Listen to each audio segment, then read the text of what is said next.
You know, sometimes I lie in bed and think to myself, gee whiz, I wish somebody had made a game where you play as a chicken at war with sentient cubes in a world made of blocks. What's that, strange honking clown that lives in my Discord? There is a game where you play as a chicken at war with sentient cubes in a world made of blocks? Enter Mort the Chicken, a PS1 game about a chicken who fights off sentient cubes from another dimension because they kidnapped all the chicks in his. I mean, what more do you need to know? It makes perfect sense to me. Now, I had no idea this game existed until recently, and I have to say I was not pleasantly surprised, but relieved, I suppose. From the snippets I had seen of Mort the Chicken, I was expecting this to be another one of those knockoff dodgy games with awkward tank-like controls, ugly graphics, and sound quality that would make your ears bleed from 5 miles away. But you know what? Only one of those things is true, and trust me, that's a real improvement given some of the other games I've been playing over the last few weeks.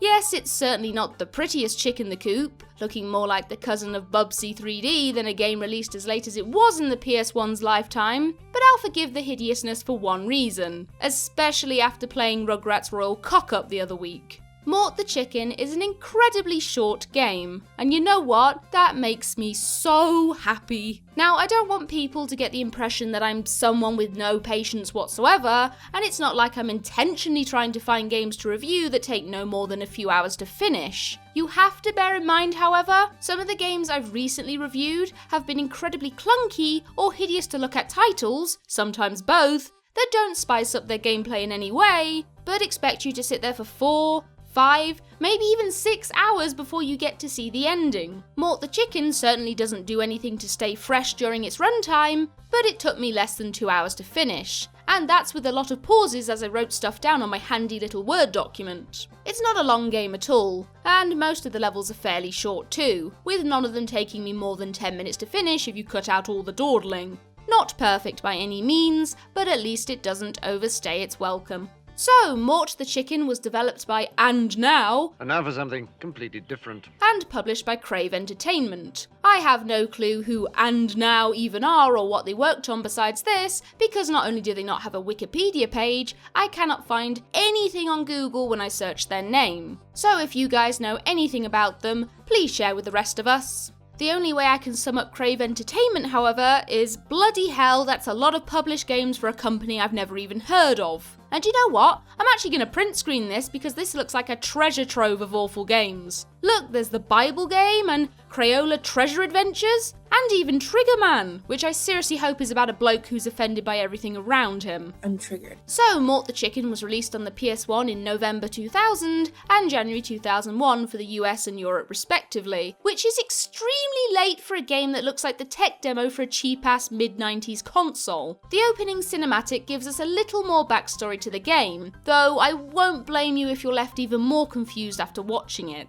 Here's some snippets to show you what I mean. I'm Chicken Little. And I'm Henny Penny. Once again presenting the controversial videotape received earlier today. From a mysterious dimension parallel to the Earth, greetings to all round, fuzzy, squishy things. I am Colonel Cubicles, leader of the Boolyon. Huh? The Boolyon. Sorry? The Boolyon. We are speaking to you now to issue an ultimatum. Free the cubes. Free the cubes. Carl Cockrell, the Boolyon. Should we be afraid? We should always be afraid, Henny, whether a threat is real or not. If any stranger enters your area, remember to cluck hysterically, flap your wings, and run around in circles. We're chickens. That's what we do. For News Center 12, I'm Henny Penny reminding you, if you want bread, you've got to help bake it. And I'm Chicken Little. The sky is falling. We then cut to a farmyard where a bunch of chickens are having a good old-fashioned hoedown before the Boolyon. yeah, them, fly out of a nearby well and kidnap all the baby chicks.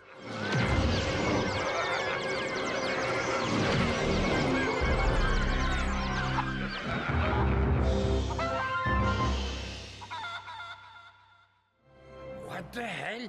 This has got to be the most randomly glued together mixed bag of a story in any game I've ever played. It's like those fake Twitter posts about bots being forced to watch 1,000 hours of some stupid show before they spit out a wacky script for an episode in the same vein. Only this time someone used weird 90s games as their basis. and even though the story is revealed to you in more detail throughout later cutscenes, I'll save you guys the trouble and just explain it now. So apparently these Booloo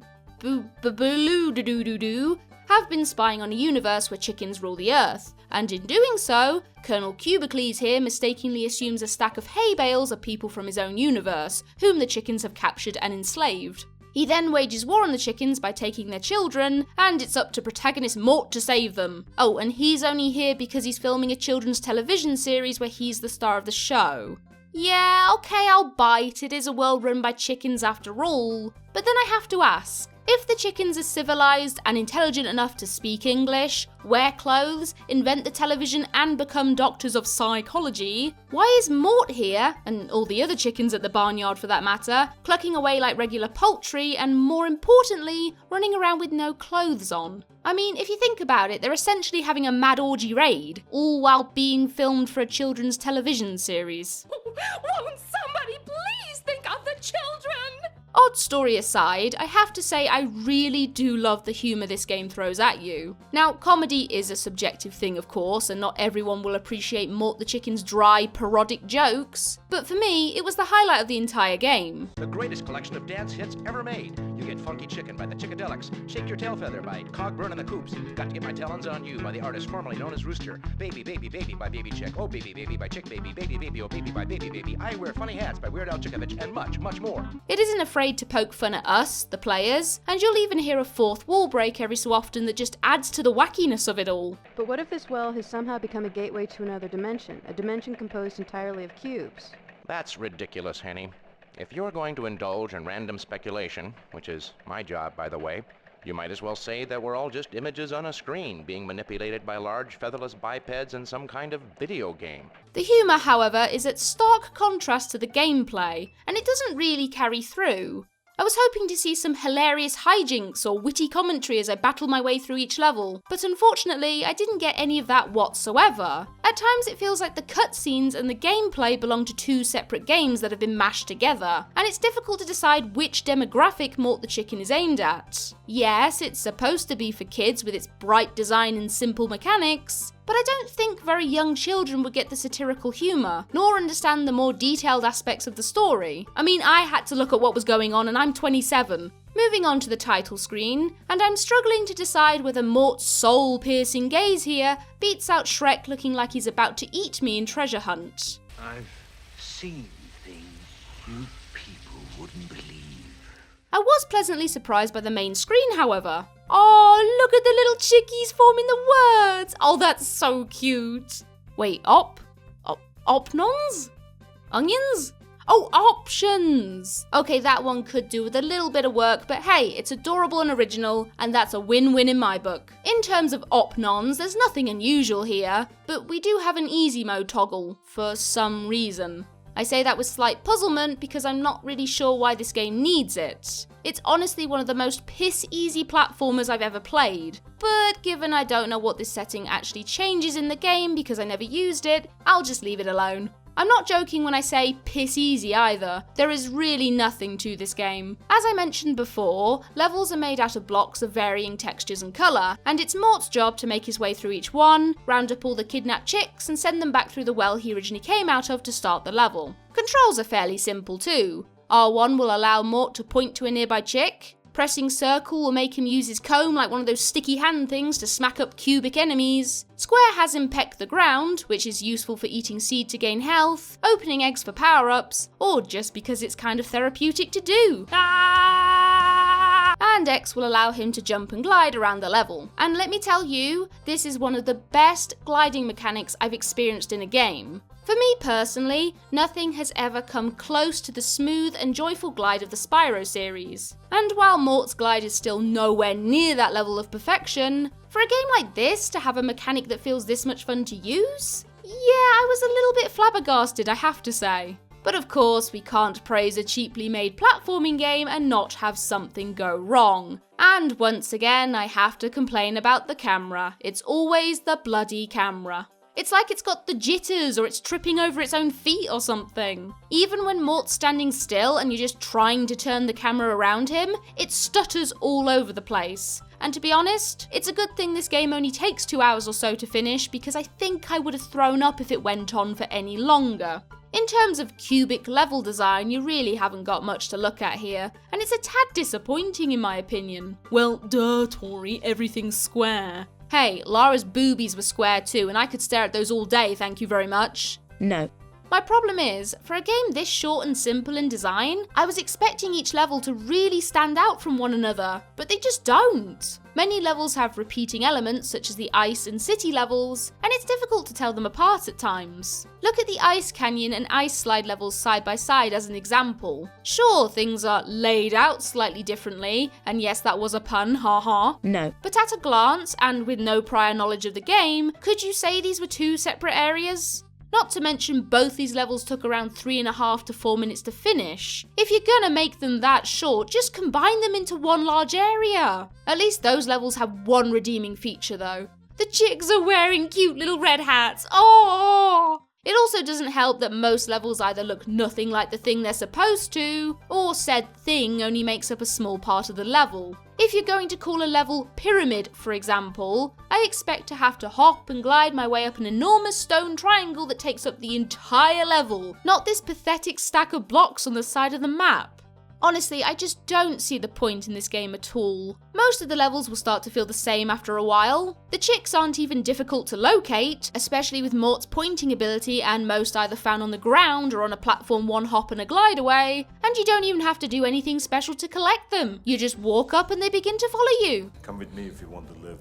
Yeah, you can take damage from the various cube enemies dotted about the place, and taking damage will result in you losing a chick, forcing you to find it again. But they always respawn back where you first found them, and I hardly ever got hit, so... If I did, it was usually because the camera was acting up in some way, or the cubes started wailing on me as soon as I loaded into the level. Because that's fair. If you take the camera out of the equation though, there's really no challenge here whatsoever. Enemies are far too easy to kill with hardly any special abilities to use against you. You can literally charge through a horde of cubes, mashing circle as you go, and they'll struggle to even so much as tickle your bum. Yeah, they might occasionally try to lunge or roll at you menacingly, maybe even turn you into fried chicken while playing a game of noughts and crosses. Which was a fun little interaction, I have to admit. But like I said, mash circle and you're golden. Killing them is pointless anyway, as most respawn after about 3 seconds, which makes my rampage of circle spamming completely pointless. And isn't the whole premise of the game, finding the kidnapped chicks, supposed to be wherein the challenge lies? Why is finding them so bloody easy? There are no puzzles needing to be solved to unlock them, no seriously tricky platforming to navigate, and besides being smacked up occasionally by an angry cube, as far as I know, there's no other way to die in this game. You can't even fall off the map, as a draft of wind will always keep Mort afloat, making some of the platforming rather pointless, I must say. Yes, you can argue all you want that Mort the Chicken is a kids game and therefore needs to be simple,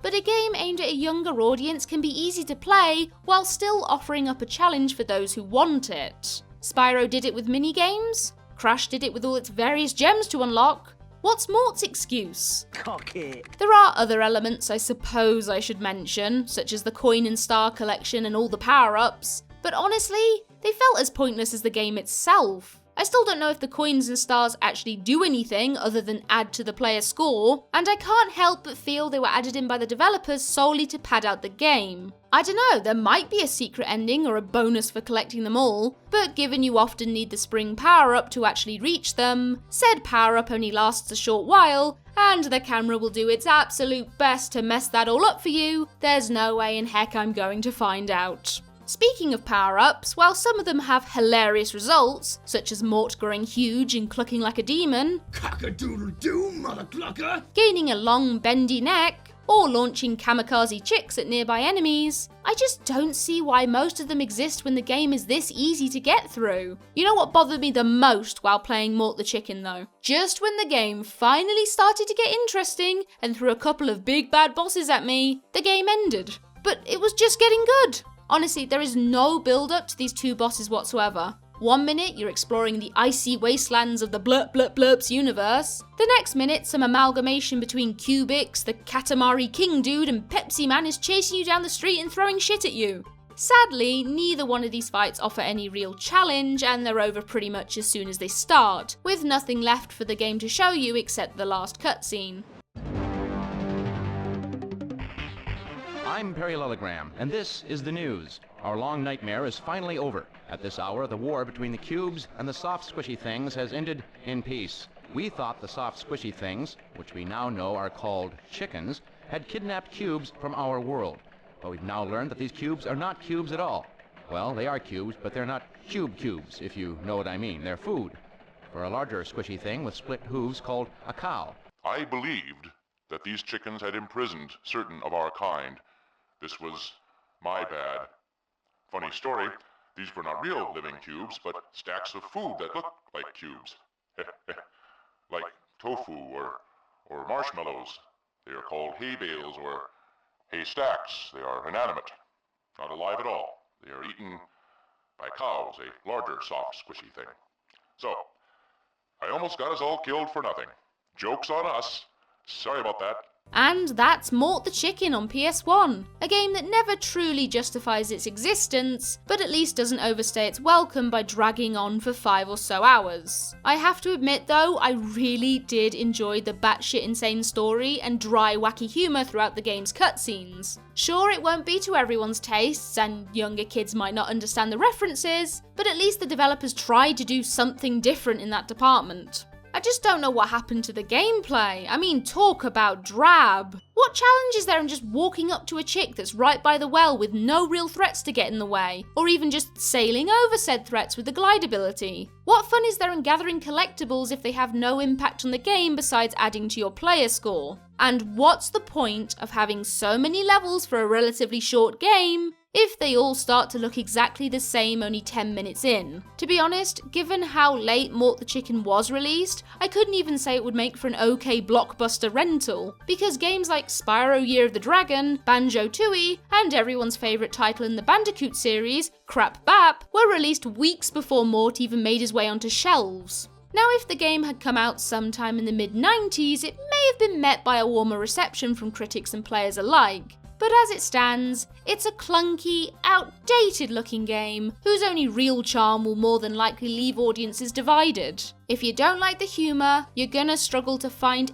anything appealing about this title. Why did the chicken cross the road, you say? Not to play this bloody game, that's for sure. Shout out to supporters: Klaxon, Thomas Hinton, Jeffrey Thomas, Ray Zack, Mr. Zugador, Ross Ward, Samuel DeBoss, Poplio the Destroyer, Merendor, Trevor, Oblivion, and Justin Turgeson. Thank you to everyone who continues to support the channel in any way, whether it's on Patreon with all the donations every month, whether it's on YouTube with the memberships. I really appreciate all the support, and that's also to the people who maybe would want to donate but can't afford to. Do not worry about it. The fact that you guys watch all the videos all the way through, leave comments, leave likes, join in on the Discord and have a good old chin wag, everything, all that stuff you guys do really keeps me motivated, because these reviews do take a long time. I know I only do one a week, but when you've got to play a game all the way through, start writing out notes for it, write a whole script, recite the script, start editing that all together, it's a long time. So yeah, you guys really keep me motivated. So thank you once again from the bottom of my heart, and I hope you all are having an awesome day, and ta-ta!